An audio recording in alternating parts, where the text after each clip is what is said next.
নমস্কার, কেমন আছো সবাই? আশা করি তোমরা সকলে ভালো আছো, আমিও ভালো আছি। তো প্রত্যেক দিনের মতন আজকেরও আবার একটা নতুন রেসিপি নিয়ে চলে এসেছি। সেটা হলো কচি ছোট ট্যাংরা মাছ, তাকে তেল ঝাল বানাবো। তো কিভাবে বানাবো সেটাই তোমাদের সঙ্গে শেয়ার করব। তো বন্ধুরা, ভিডিওটা না টেনে প্রথম থেকে শেষ পর্যন্ত দেখবেন। আশা করি তোমাদের আজকের রেসিপিটাও ভালো লাগবে। তো কিভাবে বানাবো তোমরা দেখতে থাকো আর সঙ্গে থাকো। এই যে দেখুন, এখানে কয়েকটা মুরগি ছেড়েছি, আর মুরগিগুলো একটু চড়িয়ে নেব, তারপরে গিয়ে রেসিপিটা শুরু করব। তো এই যে দেখুন, না হলে কটাস আছে, কটাস খেয়ে ফেলবে। আর এই যে দেখুন, মাছগুলোকে আমি এই যে দেখুন ছোট ছোট গেঁঠে ট্যাংরা আমি এই যে কুটিয়ে ভালো করে পরিষ্কার করে ধুয়ে নিয়ে এসেছি। আর দিয়ে দিয়েছি স্বাদ মতন লবণ আর পরিমাণ মতন হলুদ দিয়ে ভালো করে এটাকে মাখিয়ে নেব। এই যে দেখুন, মাখিয়ে নিয়েছি। আর এখানে একটা উনুনে কড়া বসিয়ে দিয়েছি, কড়ার মধ্যে দিয়ে দিচ্ছি পরিমাণ মতন তেল, দিয়ে মাছগুলোকে ভেজে নেব। এই যে দেখুন, মাছগুলো দিয়ে দিয়েছি। এক পাশটা হয়ে যেতে তারপরে মাছগুলোকে আমি উল্টে পাল্টে ভেজে নিচ্ছি। এই যে দেখুন, মাছগুলো আমার সবগুলো ভাজা হয়ে গেছে। আর এখানে আমি ফোড়নে দিয়ে দিচ্ছি একটা তেজপাতা আর 5 ফোড়ন।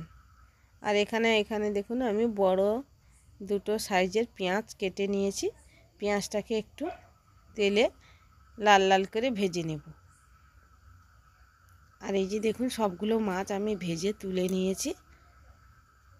আর এদিকে পেঁয়াজটাও আমি লাল লাল করে ভেজে নিয়েছি। দেখুন, এইভাবে লাল লাল করে ভেজে নেওয়ার পরে আমি এখানে দুটো টমেটো কেটে দিয়ে দিলাম। এইভাবে ছোট ছোট করে দিয়ে দিয়েছি কেটে। এবার দিয়ে দেবো এখানে স্বাদ মতন লবণ।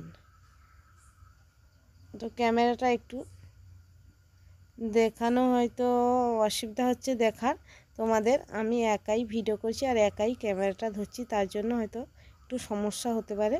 তাই এখানে দেখুন, আমি কিছুটা হলুদ আর কিছুটা লঙ্কা গুঁড়ো নিয়ে এটাকে জল দিয়ে মাখিয়ে দিয়ে দিলাম। দিয়ে ভালো করে মশলাটাকে সুন্দর করে একটু কষিয়ে নেব। এই যে দেখুন, আমি সুন্দর করে কষিয়ে নিয়েছি। তারপরে এখানে দিয়ে দিচ্ছি কিছুটা জিরের গুঁড়ো, দিয়ে সব কিছু একসঙ্গে দিয়ে ভালো করে একটু কষিয়ে নেব। এই যে দেখুন, সুন্দর করে হালকা আঁচে কিন্তু মশলাটাকে কষিয়ে নিতে হবে। এই যে দেখুন, আমার কষানো হয়ে গেছে। এবার যে মাছগুলো আমি ভেজে রেখেছি সেই মাছগুলো কিন্তু আমি দিয়ে দিলাম, দিয়ে একটু নেড়ে চেড়ে নেব। এই যে দেখুন, এইভাবে আস্তে আস্তে নেড়ে চেড়ে নেব।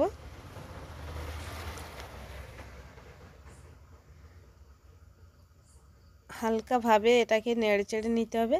তারপরে এই যে দেখুন, আমি কিছুটা জল দিয়ে দিলাম।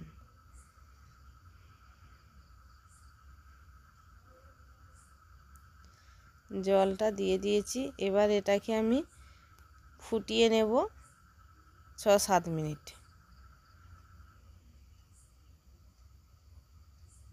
দিয়ে দেব স্বাদ মতন লবণ। লবণটা দেওয়া হয়ে গেছে, দিয়ে এটাকে আমি ফুটিয়ে নেব। সব কিছু দিয়ে একসঙ্গে একটু এই যে মাখিয়ে নিয়েছি দেখুন। তারপরে এটাকে আমি ফুটিয়ে নিয়ে একদম দেখুন ফুটিয়ে নিয়েছি। এবার এটাকে নামিয়ে নেব।